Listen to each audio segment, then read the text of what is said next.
Et salut à tous et bienvenue dans cette nouvelle vidéo. Donc on va poursuivre notre petite Ligue des Champions avec l'Olympique de Marseille. Je vous ai quitté au bout de 3 journées, donc j'avais fini la phase aller.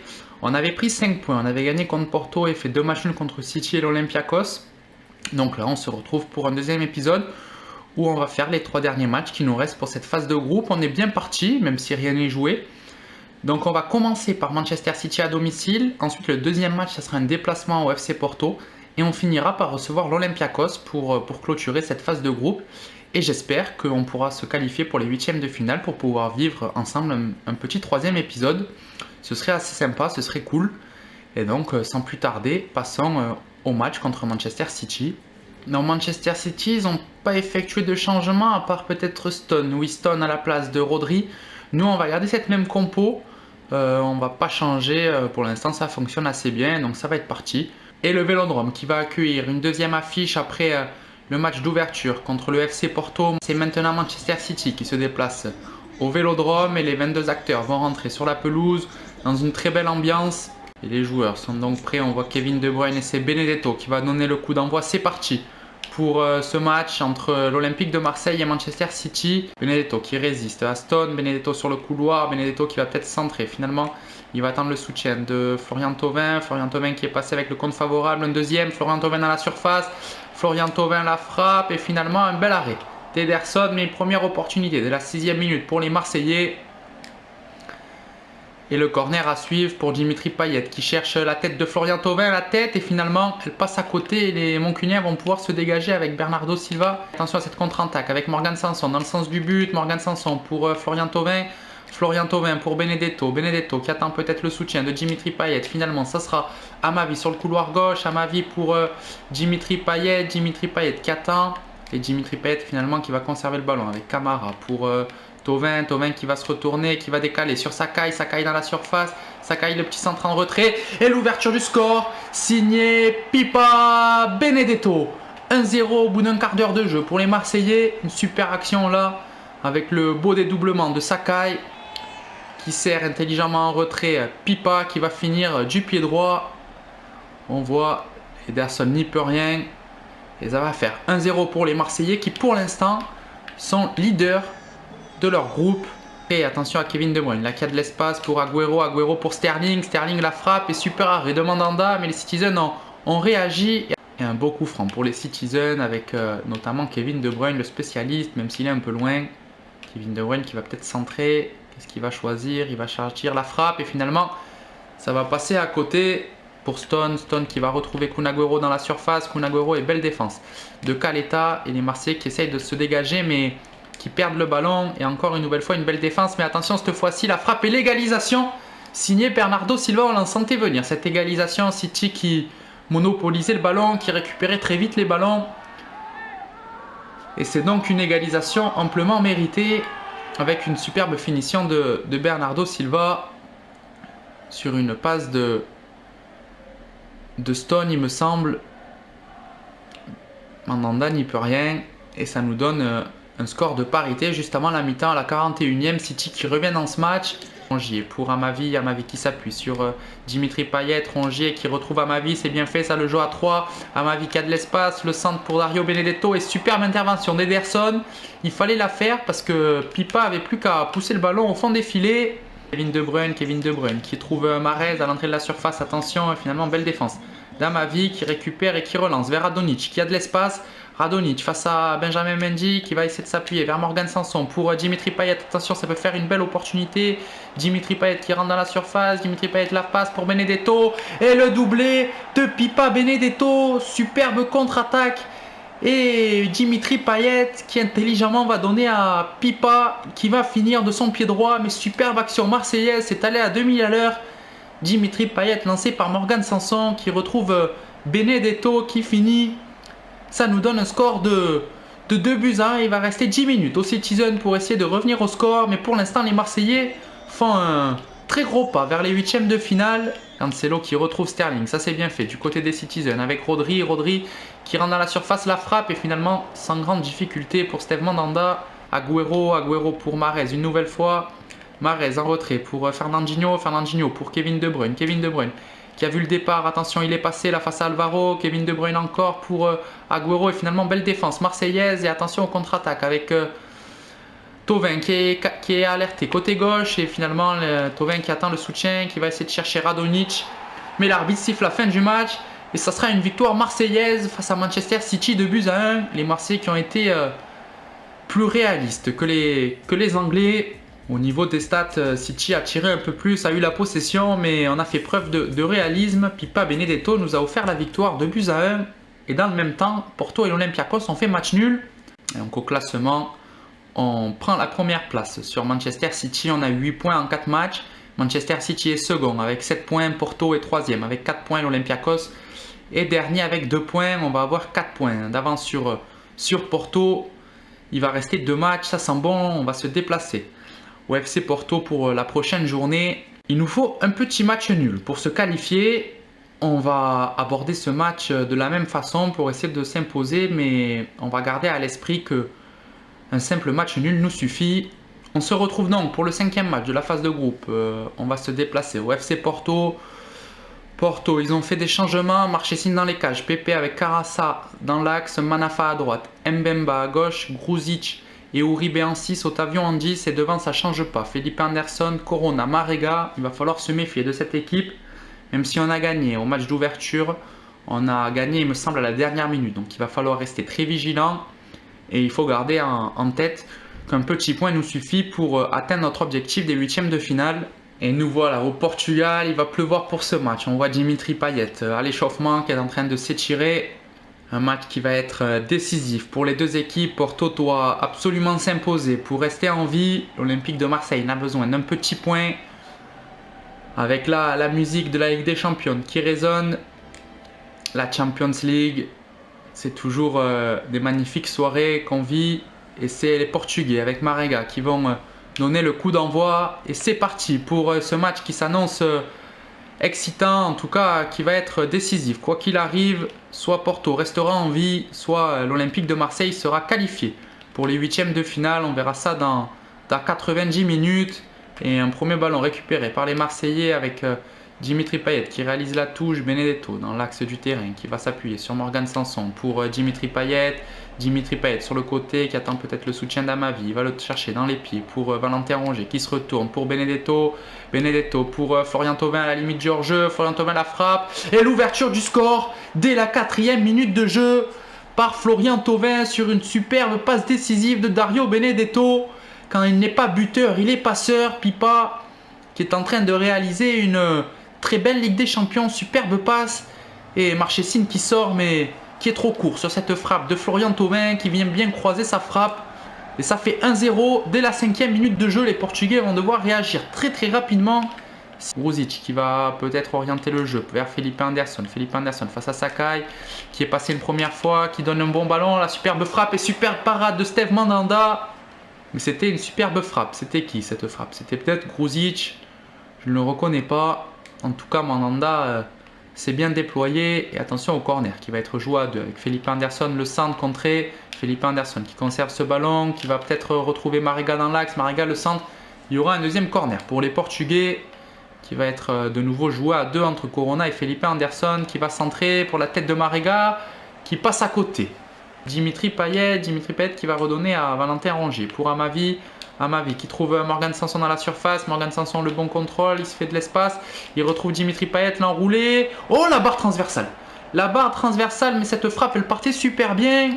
Et le gardien portugais est sauvé par son montant. Dario Benedetto en pivot vers Morgan Sanson qui va chercher Florian Thauvin sur le côté. Florian Thauvin qui rentre dans la surface, qui va essayer de résister à Mbemba et finalement il va obtenir un bon corner que va se charger Dimitri Payet qui va chercher le premier poteau et la tête de Pipa Benedetto, la tête et finalement sans grande difficulté pour Marchesín qui va à Mbemba, Felipe Anderson qui a de l'espace, Felipe Anderson poursuivi par Florian Thauvin et belle récupération du français, mais attention c'est pas fini, la frappe et l'arrêt de Steve Mandanda, mais ils avaient bien combiné là les deux hommes, Marega et Felipe Anderson qui a obligé Mandanda à faire une petite parade.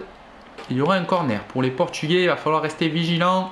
Corona qui cherche le premier poteau et finalement il obtiendra un deuxième corner concédé par Valentin Rongier Et deuxième corner pour Corona qui cherche la tête de Loum. Et finalement Sakai qui est venu s'imposer dans les airs. Sakai qui essaye de récupérer. Attention à Corona dans la surface face à Valentin Rongier. La frappe et une nouvelle parade de Steve Mandanda qui bloque bien ce ballon et qui Marega poursuivi par Caleta. Finalement il conserve ce ballon. Marega il attend le soutien de Loum. Loum qui lance en profondeur. Ça c'est bien fait. Vers Uribe. Uribe peut-être pour Marega. Uribe peut-être la frappe et la fin et l'égalisation. Superbe frappe d'Uribe, j'ai cru qu'elle allait être contrée par Alvaro, mais pas du tout. Superbe frappe du pied droit d'Uribe qui vient égaliser. Cette frappe, elle s'est logée en pleine lucarne. Mandanda n'a rien pu faire et le stade se réveille et il va rester un peu plus de 10 minutes au Portugais pour essayer de revenir. Et là, cette frappe, elle laisse aucune chance. Elle était surpuissante. Elle vient se loger en pleine lucarne. Il va rester un quart d'heure au Portugais pour essayer de s'imposer. Camara qui est dans le sens du jeu. Camara qui va trouver Morgan Sanson. Morgan Sanson qui va se mettre sur son pied droit, l'enrouler. Et finalement, bel arrêt de Marchesine qui va pouvoir de nouveau dégager son équipe. Belle défense des Portugais qui vont avoir une dernière opportunité à la 88e. Corona qui lance Marega. Marega qui contrôle, qui va peut-être rentrer dans la surface, qui résiste. Et finalement, belle défense d'Alvaro. Et il va rester 2 minutes de temps additionnel. Attention, la mauvaise relance et Marega qui va peut-être avoir une dernière occasion et Mandanda qui s'interpose. Mais c'était à la base une erreur de Steve Mandanda et Marega qui a réussi à frapper et Mandanda qui est resté vigilant. Super barré réflexe du portier marseillais. Et attention au corner, il va rester une dernière opportunité pour les Portugais avec un corner de Corona. Corona qui vise le premier poteau et finalement ça sera un dégagement de Amavi, mais c'est pas fini avec Marcano qui récupère ce ballon. Marcano pour Loum. Loum qui à l'entrée de la surface recherche Mbemba pour Marcano. Marcano face au Marseillais. Marcano pour Mbemba. Mbemba face à Camara. Mbemba qui résiste et finalement Camara qui récupère ce ballon. Et ça va être terminé. Les Marseillais qui vont s'imposer. Voilà qui est fait. Enfin les Marseillais qui vont s'imposer. Non, un match nul. Mais on va se qualifier pour les huitièmes de finale. Donc au final c'est une petite victoire, c'est une satisfaction ce match nul au Portugal sur la pelouse du FC Porto. Au niveau des stats, on a été plus réaliste.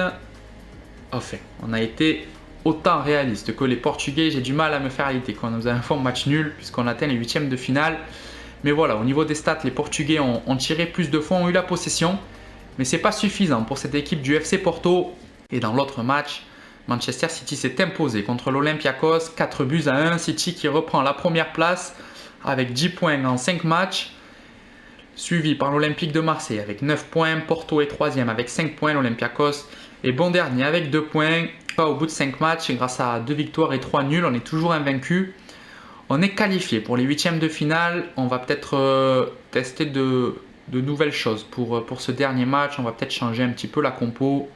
Donc voilà, on se retrouve pour ce dernier match de la phase de groupe contre l'Olympiakos. Un match sans véritable enjeu, mais dans les cages, il y aura ça. Papadopoulos bas dans l'axe, Olebas à gauche, Dragueur à droite, Mvila Camara en 6, Silva en 10, Vrousseil à droite, Lovera à gauche et El Arabi en pointe. Et du côté marseillais, on a effectué des changements. On va faire jouer Nagatomo, Gay, Radonjic et Luis Enrique. J'ai voulu tester le jeune brésilien. Et c'est parti au stade Vélodrome pour le match entre l'Olympique de Marseille et l'Olympiakos. Le stade Vélodrome a fait le plein, mais on va Morgan Sanson à l'écran. Aujourd'hui, il jouera un poil plus bas vu que c'est Dimitri Payet qui sera numéro 10. Et c'est parti pour ce match avec l'engagement donné par les Marseillais. Olebas peut-être devant, finalement il revient pour Camara, pour Silva dans le sens du jeu. Silva la belle passe vers El Arabi. El Arabi peut-être une frappe, il se joue de la défense. Et l'ouverture du score des Grecs sur une superbe action de Youssef El Arabi qui vient finir du pied gauche. Il s'est joué d'Alvaro il me semble. Et il a gardé son sang-froid pour venir finir face à Steve Mandanda. Alvaro qui tacle, mais finalement El Arabi qui joue bien avec son corps. Et ça donne score de 1-0 pour les Grecs. Il trouve Olebas en retrait. Olebas poursuivi par Luis Enrique qui récupère, qui donne à Morgan Sanson. Et là, il y a peut-être un bon coup à jouer pour les Marseillais avec Morgan Sanson qui lance Luis Enrique. Luis Enrique, il a de l'espace. Il va profiter de sa vitesse pour repiquer dans l'axe. Il va chercher Benedetto qui a vu là-bas Nagatomo qui va rentrer dans la surface, qui va peut-être lui redonner. Voilà qui est fait. Et finalement Luis Enrique, la frappe et l'égalisation marseillaise, finalement, il y aurait une position d'hors-jeu, mais c'est dommage parce qu'ils avaient fait une belle action qui cherche Gay pour Pipa qui va chercher Morgan Sanson qui va rentrer dans la surface, Sanson qui essaye de redonner à Pipa et finalement la défense a bien suivi. Pipa va redonner à Pape Gay pour Nagatomo sur le couloir, Nagatomo pour Gay pour Morgan Sanson. Morgan Sanson, il a un peu d'espace, Morgan Sanson pour Pipa la frappe et finalement directement dans les bras de ça qui n'a pas eu à s'employer. Il va récupérer le ballon, il va la donner à Morgan Sanson qui a de l'espace, Morgan Sanson pour Pipa Benedetto pour Dimitri Payet qui va peut-être lui redonner, ça c'est bien fait, c'est un bon ballon, Pipa du pied gauche peut-être, la frappe est super barrée de ça, mais les deux joueurs marseillais se sont bien trouvés là sur cette action, superbe passe du Dimitri Payet dans la profondeur et Benedetto, le joueur on sent qu'il est en confiance, il frappe en première intention du pied gauche, il y aura un corner pour les Marseillais, Dimitri Payet qui tire ce corner pour la tête de Radonjic, belle tête de Radonjic et super barré de ça, deux fois décisif là en l'espace de peu de temps, qui trouve en retrait, là c'est un bon ballon, attention, et finalement belle récupération de la part de Caleta, et là il y a peut-être un bon coup à jouer avec Dimitri Payet qui trouve Florian Thauvin sur le côté gauche, Florian Thauvin qui accélère, qui va entrer dans la surface, qui va peut-être frapper, voilà qui est fait, la frappe à côté de Florian Thauvin, j'ai cru au but mais Thauvin n'a pas été adroit dans le dernier geste. Bruma sur le côté qui vient d'entrer, qui trouve Silva pour Olebas qui va peut-être la redonner à Bruma, voilà qui est fait, Bruma qui rentre dans la surface, Bruma finalement la frappe elle est contrée par Alvaro, c'est bon pour l'Olympiakos pour peut-être leur première victoire européenne dans ce groupe avec Dimitri Payet pour Thauvin qui attend peut-être le soutien de Nagatomo, voilà qui est fait, Nagatomo qui lui redonne, ça c'est bien fait, Florian Thauvin pour Radonjic, le contrôle de Radonjic, il cherche en retrait, Dimitri Payet et l'égalisation des Marseillais à la dernière minute, ils vont rester invaincus dans cette phase de groupe grâce à Dimitri Payet, superbement servi par Radonjic, mais une superbe action collective là des Marseillais qui ont gardé le ballon, Radonjic qui va servir intelligemment Dimitri Payet, qui va placer son ballon. Ça ne sert à rien de tirer fort dans cette position et ça va faire 1-1. Les Marseillais qui vont réagir à la dernière minute. Mieux vaut tard que jamais. Ça va nous donner un score de parité comme au match aller. Après un 2-2 à l'Olympiakos, on aura un 1-1 à Marseille. On voit Dimitri Payet qui a su égaliser à la dernière minute, ce qui nous permet de finir nos phases de groupe avec 10 points, en n'ayant pas perdu un seul match, on est invaincu dans cette campagne européenne et j'espère que ça continuera. En tout cas, on garde une bonne confiance pour jouer ces huitièmes de finale. Donc au niveau des stats, la possession c'était parfaite égalité, 50-50, mais après au niveau des occasions, on en a quand même eu un peu plus. Et donc on se retrouve avec le classement City donc, qui finit premier de ce groupe avec 13 points. Ils ont gagné le dernier match contre le FC Porto, 2-1. On va finir second avec 10 points, Porto troisième avec 5 et l'Olympiakos va finir dernier avec 3 points. Une phase de groupe qu'on a plutôt maîtrisée, on a réussi l'exploit de gagner contre Manchester City et de gagner contre Porto et ensuite on a fait que des matchs nuls, donc 4 matchs nuls en groupe. Dans le groupe A, c'est le Bayern et l'Atlético qui se sont qualifiés. Dans le groupe B, c'est l'Inter devant le Real Madrid. Dans le groupe D, c'est Liverpool devant l'Atalanta. Dans le groupe E, sans surprise, c'est Chelsea et Séville. Rennes qui aura fait un beau parcours quand même, en marquant 8 points. Ils ont gagné contre Séville, ils avaient réussi à faire un match nul contre Chelsea 1-1. Au bout de 3 journées, ils avaient déjà 7 points. Malheureusement, ils se sont effondrés en perdant 2 matchs d'affilée en faisant un match nul la dernière journée contre Derry City. Dans le groupe F, c'est la Lazio de Rome et le Borussia Dortmund qui s'est qualifié. Dans le groupe G, c'est le Barça et la Juventus de Turin. Et enfin dans le groupe H, c'est le Paris Saint-Germain et Manchester United. Il n'y a pas eu de grandes surprises dans ce phase de groupe. Et en huitième de finale, on jouera contre Chelsea. L'équipe londonienne, ça va être un match que j'imagine compliqué. Et donc voilà, ça sera tout pour cet épisode. On va se retrouver prochainement pour un 3e épisode et pour vivre cette huitième de finale. Donc on jouera les 2 matchs d'affilée. Et on verra si on arrive à créer l'exploit pour atteindre les quarts de finale. Mais cela va être très compliqué. Mais je pense qu'on a notre carte à jouer. Il ne faut pas s'avouer vaincu. On a réussi à faire 2 bons matchs contre City. Il va falloir essayer de réitérer ce genre de performance pour atteindre les quarts de finale. Donc voilà, j'espère que cet épisode vous a plu. On a réussi à se qualifier et je vous dis à très vite pour un prochain épisode qui continuera cette Ligue des Champions. Ciao!